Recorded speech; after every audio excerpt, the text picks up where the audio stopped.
Selamat sore teman-teman, Assalamualaikum warahmatullahi wabarakatuh. Kita berjumpa lagi di Eagle Forum. Kali ini bersama saya Gadis Bianca yang akan memandu jalannya diskusi kita sore hari ini. Teman-teman, Eagle Forum adalah diskusi yang diselenggarakan oleh Eagle Institute Indonesia setiap hari Rabu pukul 17 waktu Indonesia Barat, tayang live di akun YouTube Eagle Awards. Dan melalui Eagle Forum, Eagle Institute Indonesia ingin menyerap aspirasi publik terkait isu-isu permasalahan di tanah air. Dan tentunya diharapkan dengan Eagle Forum ini kita bisa sama-sama berkontribusi dalam pencarian solusi dan juga dalam perubahan.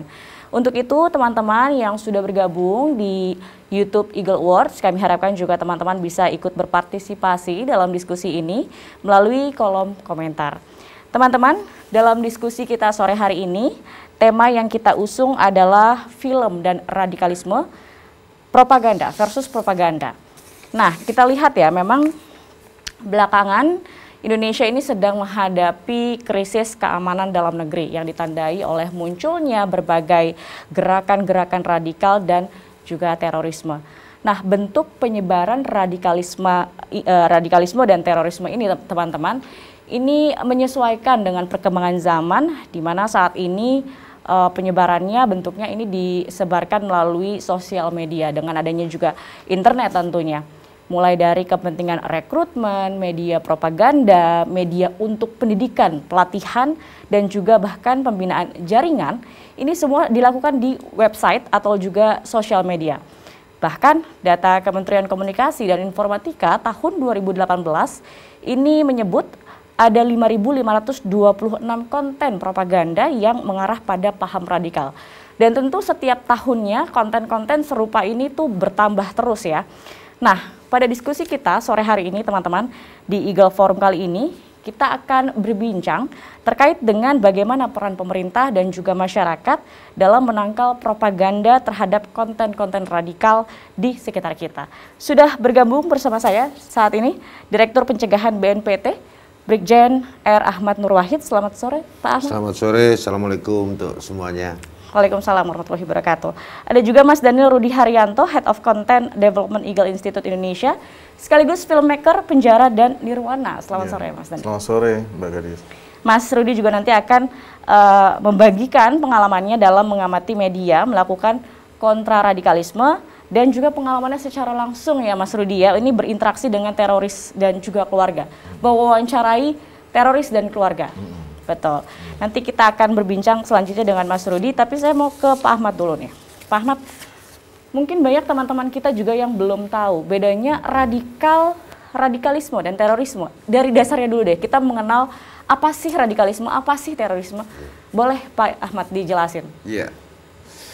Radikal itu kan radikal itu asal katanya dari kata radik. Radik itu akar, mengakar atau fondamen. Fondamen itu berarti dasar. Jadi kalau radikal itu sebenarnya bisa baik.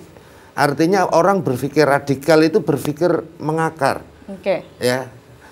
Out of the box itu juga berpikir radikal. Tetapi kalau udah menjadi isme, itu menjadi paham atau ideologi. Nah, itu dipahami sebagai suatu paham atau ideologi yang menginginkan perubahan secara mengakar terhadap tatanan politik dan sosial yang sudah mapan, yang sudah menjadi konsensus dengan cara-cara ekstrim ataupun dengan cara-cara kekerasan. Nah, ini disinilah letak menjadi negatifnya.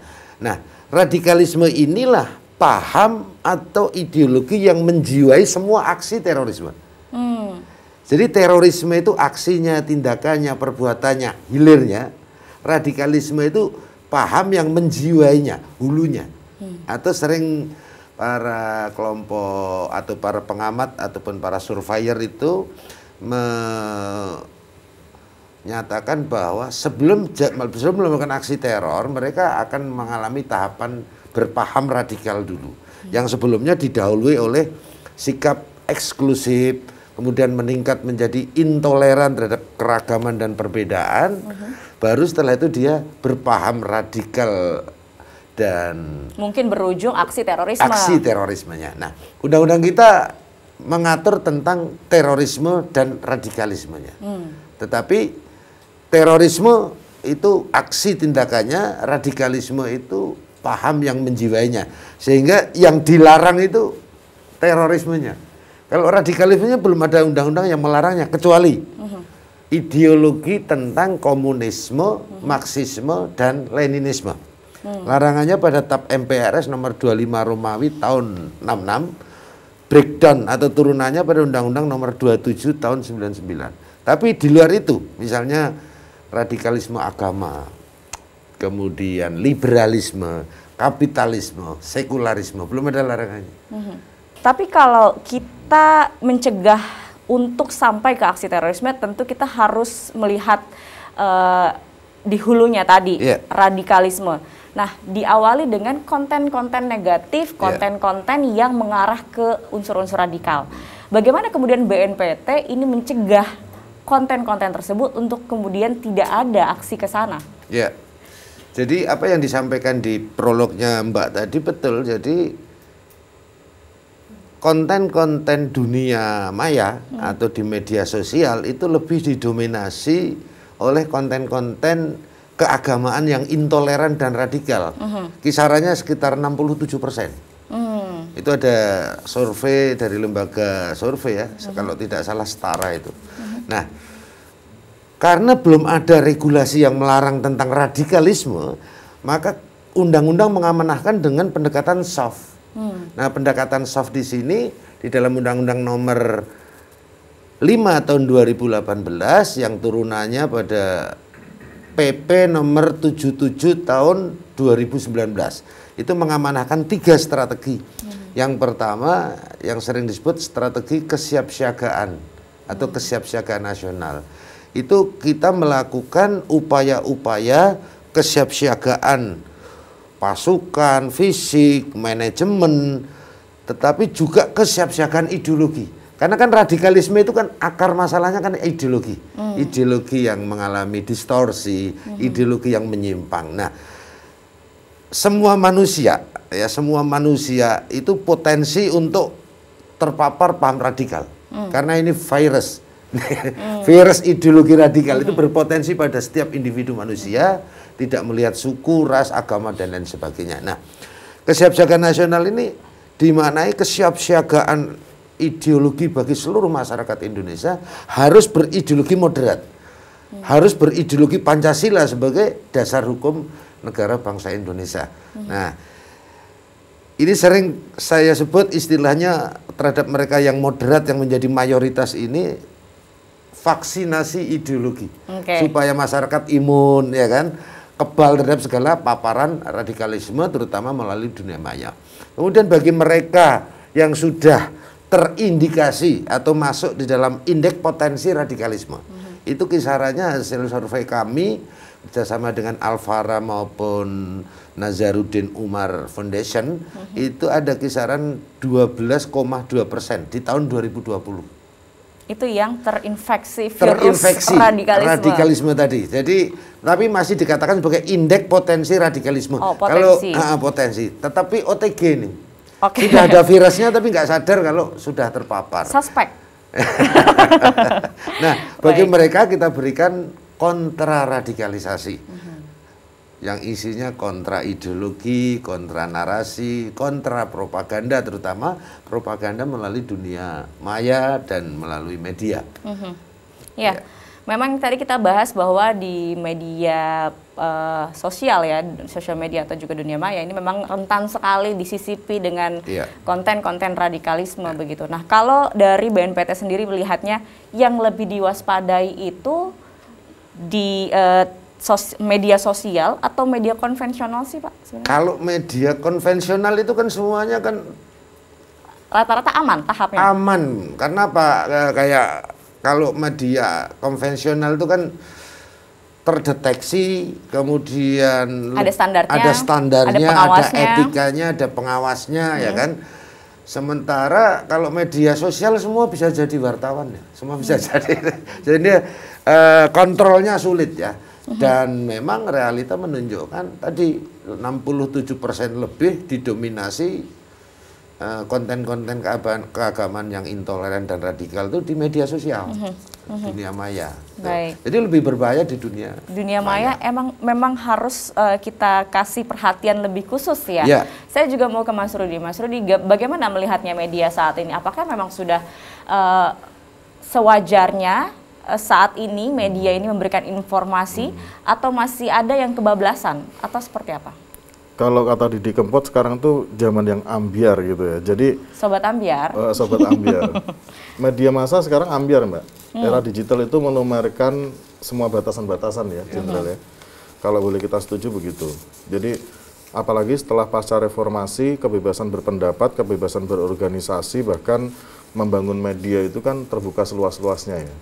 Dan juga undang-undang pun juga menjamin kebebasan berekspresi dan bermedia gitu.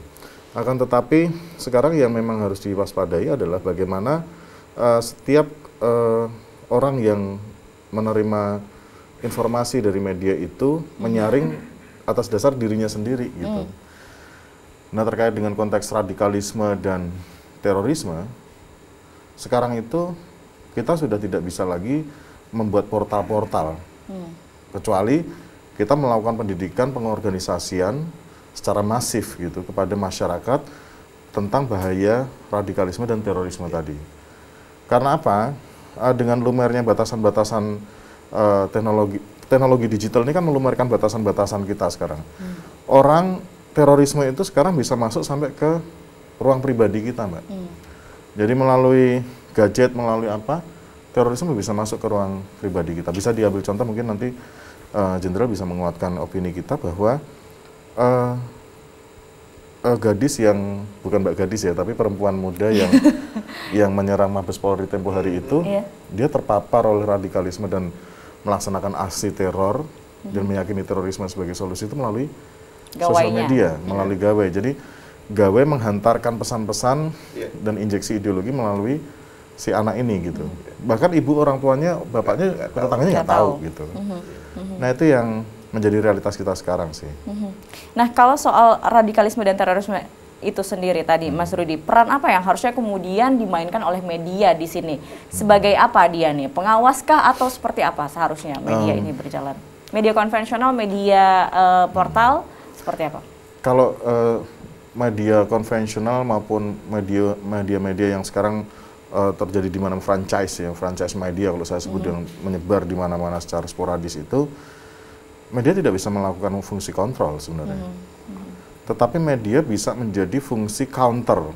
Jadi itulah dari judul kita sekarang ini, propaganda versus propaganda kan sebenarnya gitu. Jadi media kita, bagaimana kita memproduksi kabar-kabar baik setiap saat untuk kita distribusikan juga. Jadi kalau kita bicara soal media itu pasti ada produksi, ada distribusi gitu. Dan siapa sasaran kita gitu. Nah, kalau kita sepakat dengan BNPT yang sekarang menyasar pada kalangan milenials ya, Jenderal ya. Jadi kalangan milenials itu sekarang yang jadi sasaran tembak mereka, Mbak. Nah, media harus kita reproduksi terus-menerus setiap hari. Kalau misalnya ada sekian ribu konten yang hadir dari mereka, maka kita harus mengcounternya dengan lebih dari itu gitu. Jadi media bukan sebagai fungsi kontrol, tapi media sebagai fungsi counter gitu. Counter ya. Penangkal ya. Jadi dia kirim virus apa, kita counter dengan konten-konten kita juga ya. Oke. Nah, kita tadi fokus dengan generasi milenial dan mungkin ada juga sebagian Gen Z ada yang sudah terpapar Pak? Z sudah ada yang terpapar. Bagaimana Bapak dan tim BNPT ini mengawasi atau melakukan tindakan terhadap mereka? Apa yang harus dilakukan? Apakah ada perbedaan? Misalnya kita lihat indikatornya dari yang generasi sebelumnya, teroris-teroris sebelumnya di generasi yang sebelumnya, seperti apa Pak? Jadi kalau kita bicara indeks potensi radikalisme itu indikatornya ada beberapa ya. Yang pertama indikatornya mereka sudah anti Pancasila sebagai ideologi negara yang menjadi konsensus nasional. Dan mereka pro ideologi transnasional. Ya kan? Kemudian mereka sudah anti pemerintahan yang sah. Anti di sini bukan berarti oposisi dan bukan berarti kritis. Oposisi di era demokrasi boleh dong, ya kan? Kritis wajib. Kita melihat segala sesuatu yang dinilai tidak benar, tidak baik, kita wajib mengkritisi ya.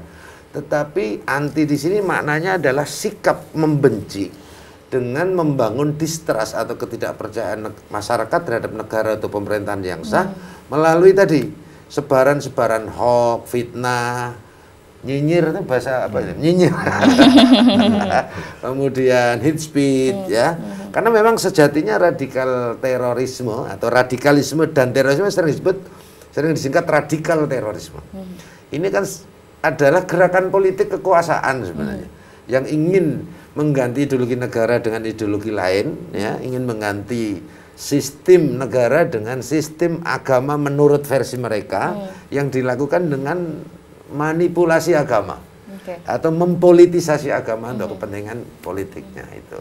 Jadi ujung-ujungnya karena perbedaan pandangan politik dan kemudian membawa tadi ya membenci pemerintah, tapi tidak bukan untuk mengkritik membangun, tapi justru memang untuk menghancurkan begitu ya.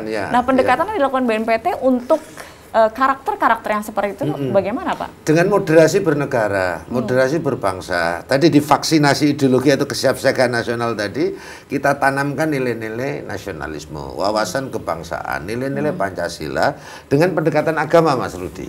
Kenapa kok dengan pendekatan agama? Karena mereka kaum radikal itu selalu membenturkan atau mendikotomi antara agama dan budaya, agama dan negara, agama dan nasionalisme. Sering membanding-bandingkan, sering menghadap-hadapkan bagus mana antara Al-Quran dan Pancasila, bagus mana negara Indonesia dengan negara kafir.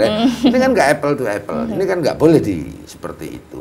Nah, itu kita tanamkan nilai-nilai Pancasila dengan pendekatan agama. Maknanya begini, bahwa masyarakat harus paham, harus sadar bahwa mengamalkan Pancasila itu sejatinya mengamalkan agama.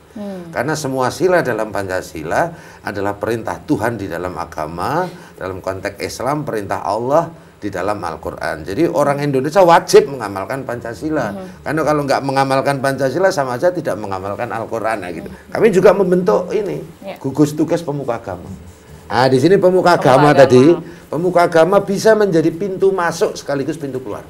Radikalisme itu. Menjadi pintu masuk kalau pemuka agamanya menebarkan konten-konten hate speech, intoleransi, radikalisme, ataupun adu domba, itu akan menjadi pintu masuk radikalisme. Tapi sebaliknya, kalau pemuka agamanya orangnya sejuk, mendamaikan, fun, membahagiakan, itu bisa menjadi pintu keluar kesejukan juga buat kita semua ya. Nah, tadi kita sudah singgung bahwa sekarang konten-konten radikal dan terorisme itu sudah masuk ke ranah-ranah pribadi, ranah-ranah privasi melalui gawai dengan semudah itu. Tapi itu kan borderless, kita ini sudah di era globalisasi itu borderless. Ya, betul, setuju Pak. Nah, dan kita lihat juga saat ini sudah masuk ke institusi-institusi Pak, institusi pendidikan, institusi negara juga. Nah, bagaimana itu Pak pengawasannya untuk ke sana? Untuk mengantisipasi terutama di institusi pendidikan ya, kita ada yang namanya sekarang ini ada Perpres nomor 7 tahun 2021 tentang RAN-PE. RAN-PE ini adalah Rencana Aksi Nasional Penanggulangan dan Pencegahan Ekstremisme atau radikalisme dalam terminologi Indonesia yang berbasis kekerasan mengarah kepada terorisme. Nah, RAN-PE ini merupakan regulasi penguat kelembagaan bagi BNPT. Jadi kan BNPT ini sebagai Badan Nasional Penanggulangan Terorisme Republik Indonesia adalah lembaga non kementerian di bawah Presiden yang bertugas merumuskan kebijakan di bidang penanggulangan terorisme, kemudian mengimplementasikan dan mengkoordinasikan.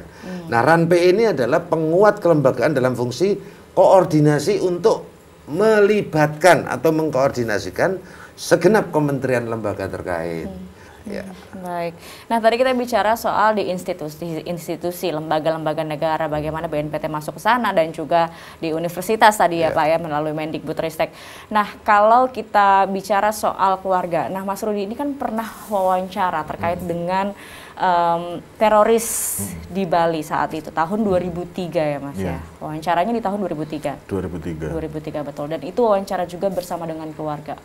Dari pengalaman Mas Rudi, bagaimana keluarga melihat sosok terorisme sosok teroris maksud saya di keluarganya. Seperti apa sih Mas, bisa diceritakan pengalaman Mas Rudi? Kalau dari pengalaman saya selama 7 tahun dari 2003 hingga 2010 merilis film Prison and Paradise atau Penjara dan Nirwana itu, saya akan menyambangi para keluarga korban maupun keluarga pelaku ya.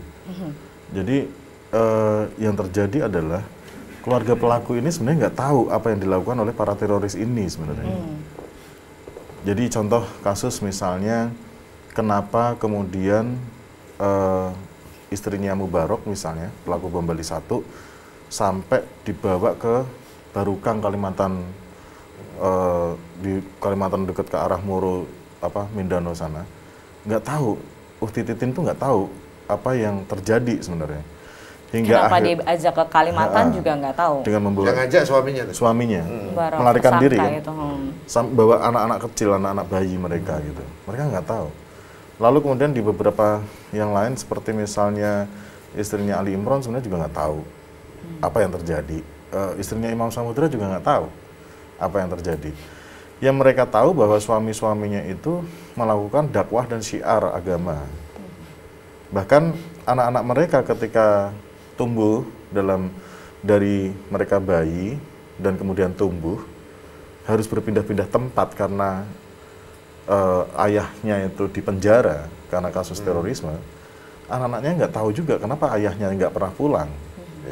Baru kemudian di usia 17 tahun mereka kemudian dikasih tahu bahwa abinya di Jakarta memberikan pelajaran baca tulis Al-Quran kepada narapidana. Gitu. Jadi ada hal yang terselubung di antara mereka. Ini sangat wajar karena eksklusivitas tadi. Eksklusivitas itu sangat itu real terjadi di antara mereka karena mereka kan disebut sebagai gerakan syar'i ya. Jadi tanzim atau gerakan organisasi mereka itu tanzim siri. Jadi syar'i, siri. Jadi mereka menggunakan cara-cara klandestin bawah tanah untuk sampai keluarganya pun nggak tahu. Dengan gelombang informasi yang begitu masif begitu ya di sosial media, dan kita juga tidak bisa bendung ya, konten positif, konten negatif semua ada di sana. Tapi tadi millennials yang paling saat ini menjadi concern karena millennials yang paling banyak terpapar ya Pak ya. Kalau dari Mas Rudi sendiri sarannya harus seperti apa sih kita melihat konten-konten negatif dan positif ini di media sosial? Harus seperti apa kita seharusnya melihat ini?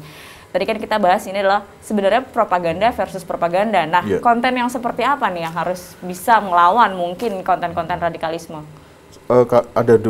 Ada beberapa hal yang ingin bisa saya sampaikan ya. Kalau tadi disampaikan pendekatannya agama ya Pak ya. Kalau saya selain agama, pendekatan nilai-nilai agama, ya seperti misalnya pendekatan yang dilakukan oleh ulama-ulama kita di Nahdlatul Ulama maupun di Muhammadiyah ya. Kita juga harus bisa melakukan pendekatan kepada kalangan millennials itu adalah pendekatan historis. Jadi sejarah itu penting. Kenapa demikian? Sebagian besar kalangan millennials atau generasi Z yang terpapar oleh radikalisme dan aksi terorisme itu kan memakan informasi dari sosial media atau dari internet ya. Nah, mereka bisa mendapatkan jalur-jalur yang mengarahkan mereka pada tindakan terorisme. Karena mereka tidak tahu tentang sejarah. Kaitannya begini, mereka terpesona, kalau kata Asmun itu tersepona Pak. Tersepona. Ya, mereka sejarah orang lain. Iya, terpesona sejarah orang lain. Kayak misalnya di dalam pelatihan-pelatihan singkat ya, mereka mendapatkan pelatihan pemutaran film dokumenter tentang bagaimana Muslim di Bosnia dibantai. Nanti dari kalangan yang lain, dari kalangan Kristen ada juga misalnya pembantaian yang terjadi di negara-negara Kristen misalnya. Nah, jadi ini yang harus kita ingat Mbak Gadis bahwa radikalisme tidak hanya pada satu agama tertentu potensinya, tapi semua agama semua penganut agama itu punya potensi untuk menjadi radikal dan melakukan aksi terorisme. Ini relevan dengan strategi yang sering dipakai oleh kaum radikal dalam meradikalisasi anak-anak muda terutama. Yaitu mereka strategi pertama dia mengaburkan, menyesatkan dan menghilangkan sejarah bangsa. ya mereka kecenderungan mengelompok ke kelompoknya mereka, ya. Baru yang ketiga mereka mengembangkan paradigma intoleransi dan mengadu domba anak bangsa dengan isu SARA. Itu strategi mereka. Sebenarnya kan ujung-ujungnya ya mereka mempercayai apa yang mereka percaya saja ya Pak. Ya, maksudnya ya kacamata kuda. Kacamata kuda, iya, betul. hitam putih. Betul, iya. betul. Kalau kami menyebutnya halu. Anak zaman sekarang bilangnya halu ya. Jadi halusinasi tentang jihad gitu. Jadi tapi itu beralasan Mbak Gadis. Kayak misalnya contohnya begini. Apa yang terjadi pada ISIS, Islamic State di Irak maupun di Syria saat kemarin-kemarin itu, kenapa mereka menghancurkan makam-makam aulia yang tempat-tempat peziarah ya? Kenapa mereka menghancurkan masjid-masjid tua? Kenapa mereka membunuh ulama-ulama bersanad misalnya sufi misalnya? Jadi karena mereka pengen menghancurkan historisnya itu. Kalau kemudian sebuah generasi kehilangan historisnya, maka itu yang kemudian mereka gampang untuk dipoles untuk jadi apapun gitu. Jadi itu yang terjadi. Jadi sejarah itu sangat penting menurut saya. Jadi akar masalah ini itu ya, ideologi takfiri tadi. Takfiri itu yang mengkafirkan mereka yang berbeda. Beda kelompok, beda paham, apalagi beda agama. Itu. Jadi PR-nya adalah kemudian ya bagaimana kita mengenal kembali jati diri kita sebagai bangsa Indonesia ya sebenarnya. Nah, di generasi milenial, mungkin juga generasi Z ya teman-teman. Kayaknya anak zaman sekarang tuh nggak mikirin deh Pak, nasionalis nggak sih gitu. Nggak tahu ya, seperti apa sih wujud kita mencintai Indonesia, menjadi seorang nasionalis Pancasilais, seperti apa? Mungkin abstrak gitu ya untuk generasi milenial dan generasi Z. Radikal terorisme ini adalah cermin dari krisis spiritualitas dalam kehidupan berbangsa dan beragama. Artinya, terutama radikalisme yang mengatasnamakan agama, ini lebih menonjolkan hal-hal yang sifatnya simbolik keagamaan, ritualitas dan identitas formal keagamaan, tetapi abai dan lemah di bidang akhlak. Kalau dalam Islam itu pilar agama itu ada rukun iman, rukun Islam dan rukun ihsan. Kalau mereka menganggapnya rukun iman, rukun Islam, rukun jihad. Kalau kemarin kami di Garut sama ini NII itu malah gini, rukun iman, rukun hijrah, rukun jihad. Pokoknya endingnya jihad terus. Jadi dikit-dikit jihad. Jihad kok dikit-dikit ya. Kalau saya hanya kenal 2 rukun, rukun warga sama rukun tetangga. Jadi inilah, jadi ini sebagaimana para ulama di konferensi internasional bulan Februari 2021 itu mendefinisikan ekstremisme atau radikalisme dalam terminologi Indonesia itu adalah paham yang dibangun di atas manipulasi dan distorsi agama. Jadi termasuk tadi manipulasi sejarah, manipulasi tarikh ya, tentang sejarah agama, dalam agama, manipulasi fikih dan lain sebagainya untuk kepentingan kekuasaan sebenarnya. Nah, itulah pentingnya kita melakukan penanaman wawasan kebangsaan, nilai-nilai nasionalisme dengan pendekatan milenial dan pendekatan agama, sejarah, budaya dan lain sebagainya. Pokoknya kita aja asik aja deh. Anak-anak milenial kan senengnya itu yang mudah, yang asik, yang instan kan gitu. Nah ini menarik sekali Mbak Gadis karena itulah kenapa sejarah itu sangat penting karena mereka harus paham bahwa tidak semuanya antara misalnya ketika mereka menggunakan bendera ISIS, kemudian ketemu Hamas, malah ditembak juga sama Hamas misalnya gitu. Pak Ahmad, Mas Rudi, sore hari ini luar biasa. Tadi kita juga banyak masukan bahwa memang literasi penting, bagaimana kita menangkal konten-konten radikal di sosial media, bagaimana kemudian BNPT berupaya untuk menangkal radikalisme dan juga terorisme di masyarakat dengan masuk ke institusi-institusi, dan bagaimana juga tadi Mas Rudi menambahkan kita harus melawan propaganda dengan propaganda. Kita semuanya. Kita semua berperan. Anak muda semuanya terutama harus militan untuk melawan hoax, melawan ini. Kita semua harus berperan aktif untuk melawan propaganda negatif, begitu. Nah, kita tentu yang positif-positifnya ya, Mas Rudi ya. Nah, Menarik sekali bahasan kita teman-teman, dan juga saat ini sudah ada beberapa pertanyaan yang masuk dari pemirsa Eagle Forum. Saat ini paham radikalisme kita lihat bukan hanya mendominasi, memang mendominasi orang tua ya, generasi milenial Gen Z, tapi juga banyak anak-anak Gen Z yang ke bawah. Ini bagaimana Pak gambarannya untuk yang Gen Z?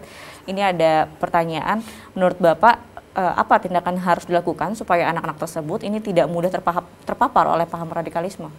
Yang pertama adalah tadi strategi kita adalah melakukan moderasi berbangsa, moderasi beragama. Kita melibatkan kementerian lembaga terkait maupun segenap elemen masyarakat bangsa dan negara, terutama civil society moderat untuk terlibat secara aktif dan produktif di dalam kontra-kontra radikalisasi tadi, ya, NU, Muhammadiyah dan lain sebagainya. Itu yang pertama. Yang kedua, kita berupaya karena ini yang dimanipulasi adalah agama. Yang dipolitisasi adalah agama, dan tindakannya jelas-jelas menjadikan fitnah, bertentangan dengan prinsip-prinsip agama yang rahmatan lil ngalamin, mewajibkan akhlakul karimah, mewajibkan toleran, mewajibkan persatuan dan lain sebagainya. Maka kita mendorong MUI untuk mengeluarkan fatwa bahwa ajaran radikal terorisme ini adalah ajaran yang sesat dan menyesatkan. Nah, kemudian kita juga mendorong negara atau pemerintah untuk mengeluarkan regulasi yang melarang semua ideologi takfiri. Karena ini ideologi ini sangat sesat dan menyesatkan, sangat merusak. Saya yakin melalui generasi muda yang hebat-hebat itu bangsa ini akan menjadi bangsa yang hebat. Amin, kita harapkan bersama ya. Itu tugas kita juga ya Mas Rudi ya, tugas kita semua. Nah, kalau Mas Rudi ngelihatnya gimana nih saat ini, kan memang sebagai warga negara Indonesia kita punya hak yang sama untuk sebagai perlindungan gitu, tapi di satu sisi mungkin di luar sana masih ada yang merasa tidak aman, merasa tadi karena banyaknya aksi radikal dan terorisme. Kalau Mas Rudi melihatnya seperti apa sih situasi Indonesia saat ini? Aman nggak sih sebagai orang media, sebagai warga biasa deh? Sebagai orang media ya, yang berkecimpung di media dan mengamati media dan pelaku media juga, saya merasa bahwa persoalan-persoalan radikalisme, terorisme ini juga sudah pernah terjadi sebelum-sebelumnya. Bahkan di awal Republik ini berdiri gitu. Bagaimana Bung Karno dialektika dengan Sekar Maji Marijan Kartosuwiryo yang tadi disampaikan pendirinya DITII misalnya. Bahkan kemudian juga berdialektika dengan Front Madiun, Revolusi Madiun dengan Muso, dengan background ideologi komunismenya misalnya, sosialismenya gitu. Indonesia pernah mengalami semua persoalan di negeri ini, bahkan sebelum Syria mengalami itu, sebelum Irak mengalami itu, kita sudah diuji oleh persoalan-persoalan itu. Dari mulai persoalan agama, persoalan komunisme, persoalan demokrasi liberal, demokrasi terpimpin, kita sudah pernah mengalami semuanya itu. Jadi kalau bagi saya ini semua adalah dialektika kebangsaan kita, Pak. Ini adalah dialektika kebangsaan kita, tetapi kita harus mewaspadai bahwa setiap orang harus punya tanggung jawab untuk merawat Indonesia ini gitu. Apapun itu dinamikanya atau dialektikanya gitu. Jadi dengan kehadiran BNPT, dengan kehadiran Kementerian Densus 88, dengan keberadaan TNI Polri yang solid gitu, saya yakin Indonesia masih terus ada gitu. Tinggal bagaimana kita sama-sama merawat, bagaimana terus menjadi Indonesia yang terus dialektika. Menjadi Indonesia bagi saya tidak harus menjadi merah atau putih atau merah putih saja, tetapi berwarna gitu. Karena merah putih adalah puncak dari beragam warna yang ada di bawahnya. Simbol gitu. kehormatan bangsa, bendera itu ya. Saya kira kita tetap solid kok, kita tetap kuat, dan kalau kita bilang milenial sekarang tidak memikirkan nasionalisme, kita tidak boleh buru-buru mengatakan demikian karena anak-anak muda sekarang punya cara pandang sendiri, gadis, terhadap nasionalisme gitu. Mereka berkarya dengan cara mereka, mereka merayakan kebebasan, mereka merayakan kemerdekaan, mereka hari ini itu dengan cara mereka. Jadi mereka ya sadar bahwa mereka tetap hidup di Indonesia, enak banget sih hidup di Indonesia gitu. Dan mereka punya cara tersendiri untuk menjaga Indonesia. Menjaga Indonesia itu. Oke, Mas Rudi. Saya mau ke Pak Ahmad lagi. Pak Ahmad, kalau kita lihat ya, memang kasus-kasus terorisme, radikalisme di Indonesia belakangan, nggak usah belakangan, 10-20 tahun selalu ada. Ada rentangnya. Tenang sedikit, gejolak-gejolak lagi. Itu selalu terjadi. Yeah. Nah, dampaknya apa sih Pak secara psikologis terhadap masyarakat dan bagaimana kemudian kita merespon atau menangani masyarakat yang terkena dampak psikologis dari adanya gejolak-gejolak itu? Otomatis dampaknya kalau ini dibiarkan, ya, pola ataupun fenomena radikalisme dan terorisme ini kalau dibiarkan, ya berpotensi besar akan mengarah pada konflik seperti yang terjadi di negeri-negeri konflik. Apalagi bangsa Indonesia adalah bangsa yang memiliki potensial konflik sangat besar karena heterogenitas dan kemajemukan tadi, ya kan? Nah, ini harus menjadi, kita menghadapi radikal terorisme tidak boleh takut, tidak boleh khawatir, tapi wajib waspada. Karena kalau kita khawatir, kita takut, maka tujuan terorisme tercapai. Namanya terorisme itu kan perbuatan tindakan yang menggunakan kekerasan atau ancaman kekerasan untuk menimbulkan suasana takut. Jadi kita nggak boleh takut. Kita harus berani dan selalu waspada. Kita melawan segala ajakan ataupun propaganda hoax yang ada di media sosial atau di dunia maya. Dan tentunya kita harus semua terlibat. Makanya saya sering membahasakan bahwa penanggulangan radikal terorisme ini harus menjadi perlawanan semesta. Tapi yang harus saya pesankan kepada kita semuanya, udah kita firm ideologi kita Pancasila. Ini sebagai amanah dari founding father kita yang mampu memoderasi semua ideologi dunia yang ingin dipaksakan di Indonesia. Dan udah teruji. Jadi kalau sudah ideologinya sudah firm, nggak usah diutak-utik, tinggal kita maju membangun bangsa ini. Kan ipolek sosbud hankam. Ideologinya udah selesai, tinggal bukan lagi final. Pancasila bukan lagi final, Mas. Kalau final itu masih bertanding. Masih. Udah finish. Udah finish. Oke. Udah finish baru. Sudah jadi pemenangnya. Udah jadi pemenangnya baru kita bangun ekonomi, budaya, sosial, lah itu udah. Ya. Kita harus bangga sama Indonesia. Ya. Pak Ahmad, Ya. saat ini kan lagi pandemi COVID-19 ya. Ya. Tapi beberapa mungkin riak di bawah masih ada begitu gejolak-gejolak. Nah, pertanyaannya kemudian dari teman-teman dari Eagle Forum, seberapa siap nih persentase Indonesia untuk berhasil menghadapi atau menangani serangan dari para terorisme luar negeri? Sebenarnya kita tuh ancamannya dari dalam negeri atau ada juga dari luar negeri sih Pak? Seperti Kolaborasi. Kalau kita Boleh bicara dijelaskan terorisme yang kondisinya? mengatasnamakan agama itu genealoginya dari NII, induknya semua dari NII untuk lokal. Nah, baru karena perkembangan politik global, ya, beberapa tahun yang waktu itu diawali dari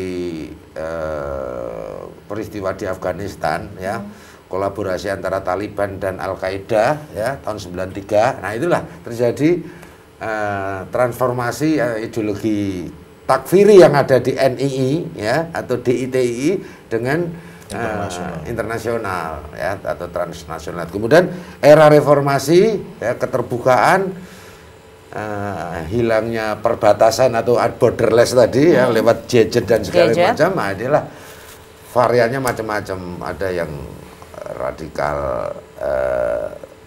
HTI, ya, dan lain sebagainya gitu loh. Jadi kan harus kita pisahkan antara kelompok radikal dan kelompok teroris. Kalau kelompok teroris itu pasti radikal, tapi kelompok radikal belum tentu teroris. Karena teroris aksinya. Kelompok teroris itu misalnya kayak Jamaah Islamiyah, Jamaah Ansarud Daulah atau JAD, Mujahidin Indonesia Timur. Nah, ini JI ini berafiliasi ke Al-Qaeda. Kalau JAD, Jamaah Ansarud Daulah, itu berafiliasi ke ISIS, kan gitu. Nah, kalau kelompok radikal ya misalnya kayak yang sudah dibubarkan ormas, ya, ormas. Nah, kalau Mas Rudi melihatnya gimana saat ini di Indonesia? Tadi sudah siapkah untuk kemudian menangani serangan-serangan terorisme? Seperti apa sih Mas Rudi melihatnya? Seperti yang saya sampaikan tadi, kesiapan Indonesia menangani persoalan-persoalan terorisme itu sudah cukup kuat. Tinggal bagaimana ini semua dielaborasikan, Mbak Gadis. Cuman menjadi sempurna kalau negara mengeluarkan regulasi yang melarang semua ideologi takfiri, itu lebih sempurna. Tadi tambahannya sarannya adalah aturan yang jelas, begitu ya, tambahan. Iya. Makanya kan nggak pernah ada sekarang, mana ada kebangkitan PKI atau komunis. Iya. Jadi memang sekarang itu problematik negara ini salah satunya adalah karena mereka mempiracy atau mereka membajak nilai-nilai agama untuk menjadi sesuatu yang merekrut untuk rekrutmen gitu. Jadi saya mengatakan mereka pirates, mereka tuh mempiracy, membajak itu. Jadi kayak misalnya memanipulasi dan membajak dan memanipulasi gitu. Nah, kalau kemudian dihadapkan regulasi negara dengan soal-soal agama yang mereka hadapkan, pasti yang akan muncul kalau di kalangan bawah, Mbak Gadis, wah ini orang ditangkap nih, padahal dia ulama misalnya, itu akan menjadi gesekan. Nah, dengan ketegasan regulasi itu didukung oleh para ulama-ulama dari berbagai agama ya, bahwa dari agama masing-masing lah, bahwa mereka yang menggunakan agama dan memanipulasi agama untuk melakukan perekrutan dan aksi terorisme itu adalah harus dihukum gitu misalnya kan. Baik. Tadi kita sudah bahas bagaimana media sosial ini berperan besar dalam kemudian penyebaran paham-paham radikalisme, dan ini ada juga pertanyaan yang masuk, bagaimana sih strategi yang mungkin selain yang dapat dilakukan selain bekerja sama dengan third party seperti Kementerian Kominfo gitu, Kemkominfo. Apa yang bisa dilakukan mungkin BNPT untuk mengontrol website-website atau konten-konten radikal seperti apa, Mas saran dari Mas untuk kerjasama dengan Kominfo ya, kita ajukan konten-konten ataupun akun-akun yang memang digunakan oleh jaringan teror untuk dilakukan take down ya. Nah, kemudian kita juga menginformasikan, atau kalau tidak pakai undang-undang teror, paling tidak sebaran di dunia maya kan ada undang-undang ITE. Nah itu kan, jadi selalu kita kolaborasi, koordinasi ya dengan rencana aksi nasional tadi ya, kita mengkoordinasikan kementerian lembaga terkait maupun Pemda dan elemen masyarakat. Baik, Mas Rudi mungkin mau nambahkan? Nah, kalau kami dari Eagle Institute Indonesia, Mbak Gadis, konsentrasi kami adalah tetap pada media. Bagaimana kita mereproduksi dan memproduksi kabar-kabar baik untuk counter terorisme dan radikalisme tadi. Sebagai contoh, kita udah punya program menjadi program Eagle Awards tahun 2018, ini salah satu contohnya. Jadi gini Pak, ini sebagai salah satu success story kita ya. Kayak misalnya ada subjek yang ada di Sulawesi Tengah, di Poso, dia pernah terpapar oleh radikalisme karena dia mengikuti kelompoknya Santoso misalnya. Nah, kemudian dia menjadi subjek di film kita ini. Jadi proses bagaimana dia kembali kepada kesadaran dia sebagai bagian dari masyarakat untuk keluar dari radikalisme, terorisme itu. Jadi Wawan yang kemudian pelaku ini kan kemudian dulunya terpapar terorisme, kemudian dia sekarang menjadi pegiat perdamaian di Poso gitu. Nah, success story itu. Nah, hal-hal ini kan tidak hanya satu atau dua episode sebenarnya, yang perlu kita produksikan terus menerus ya. Kayak misalnya pengalaman teman saya Pak, yang di Solo si Jack Harun itu. Jack Harun itu dari merakit bom, pegangnya Kalashnikov, sekarang meracik soto. Jadi from Kalashnikov to culinary gitu. itu kita penting tuh. Jadi kita perlu Pak bikin program-program itu. Jadi teroris-teroris yang sudah tobat itu dari meracik bom menjadi meracik soto, dari meracik bom kemudian jahit celono, jualan madu baju kayak gitu-gitu. Terus dari mengorganisir teroris teman-temannya dan lain-lain, kemudian sekarang bikin restoran misalnya. Itu menarik untuk dikabarkan karena salah satu persoalan yang mereka hadapi kemudian kenapa terpapar oleh radikalisme adalah persoalan ekonomi salah satunya ya. Gitu. Jadi persoalan ekonomi yang dipoles oleh ideologi, kemudian jadilah mereka seperti itu. Nah, jadi kita perlu membangun konten-konten itu Mbak Gadis, sehingga ada distribusi kabar baik yang mereka terima gitu. Kuncinya itu sebenarnya kan gini ya. Ini kan ideologi ya. Ideologi yang disupport atau didorong ya, potensi ideologi radikal tadi akan menjadi niat kalau disupport oleh tadi ya, kemiskinan, politisasi agama dan lain sebagainya. Nah, yang bisa menyadarkan itu hakikatnya hanya Tuhan. Nah, kita upaya ikhtiar ya, makanya setelah kita bicara masalah ikhtiar, upaya kontraradikalisasi, pembuatan pendekatan seni, budaya, dan lain sebagainya tadi, nah, jangan lupa, karena ini adalah krisis spiritual, maka kita seluruh warga negara Indonesia yang beriman kepada Tuhan Yang Maha Esa, apapun agamanya, selalu mendoakan mereka saudara-saudara kita yang tentu sedang terpapar paham radikal itu untuk segera sadar. Itu penting sekali. Saat berdoa, kami membuat suatu narasi, selalu tolong kita doakan mereka supaya sadar kembali ke jalan yang benar bersama kita untuk membangun bangsa ini. Karena ini penting sekali. Ujung-ujungnya pertolongan Tuhan yang bisa membantu mereka kembali ke jalan yang benar ya. Terakhir Pak Ahmad, ada yang mau disampaikan mungkin ke pemirsa Eagle Forum terkait dengan bagaimana masyarakat bisa membantu untuk menangkal radikalisme dan terorisme, silahkan. Baik. Yang pertama, bahwa semua aksi terorisme ataupun semua aksi radikal terorisme tidak terkait dengan agama apapun. Karena tidak ada satupun agama yang membenarkan semua aksi mereka. Tetapi memang terkait dengan cara beragama dan pemahaman keagamaan yang menyimpang dari oknum umat beragama yang bersangkutan. Dan ini biasanya didominasi oleh umat beragama yang menjadi mayoritas di suatu wilayah atau di suatu negara. Dan ini adalah potensial pada setiap individu manusia. Itu yang pertama. Yang kedua, kita semua warga bangsa wajib, pertama, kita harus militan. Kita harus menjadi buzzer dan influencer untuk selalu menyuarakan persatuan, perdamaian, toleransi, cinta tanah air dan bangsa, terutama di dunia maya. Kemudian yang kedua, tolong kita semuanya, terutama anak-anak muda, jangan memfollow atau unfollow terhadap tokoh agama, ustadz, ataupun tokoh yang selalu menyebarkan konten-konten hate speech, intoleran, anti pemerintahan, dan lain sebagainya. Dan follow, ikuti ustadz, tokoh agama, tokoh masyarakat yang menyejukkan, ya, mendamaikan, membuat kita tentram, bahagia, makin bersaudara, makin toleran, dan lain sebagainya. Dan radikalisme dan terorisme mengatasnamakan agama adalah musuh agama dan musuh negara. Itu yang menjadi tanggung jawab kita semuanya, dan yakinlah bangsa Indonesia akan menjadi bangsa yang hebat, bangsa yang maju, ya, terutama di tangan generasi muda kita. Di tangan generasi kita semua ya, bangsa Indonesia bisa menjadi bangsa yang hebat dan maju. Mas Rudi, silahkan mau menambahkan. Iya, kalau saya, kita semua sudah mengalami berbagai hal sebagai bangsa Indonesia ini. Kalau kita tengok sejarah kita sudah mengalami semuanya. Terus kemudian soal-soal yang terjadi terkait dengan terorisme ini, tulang punggungnya adalah di generasi muda. Ya. Jadi mari kita bersama-sama memproduksi kabar-kabar baik dan mendistribusikan kabar-kabar baik itu, gitu. Dan kemudian tetap kembali pada nilai-nilai sejarah.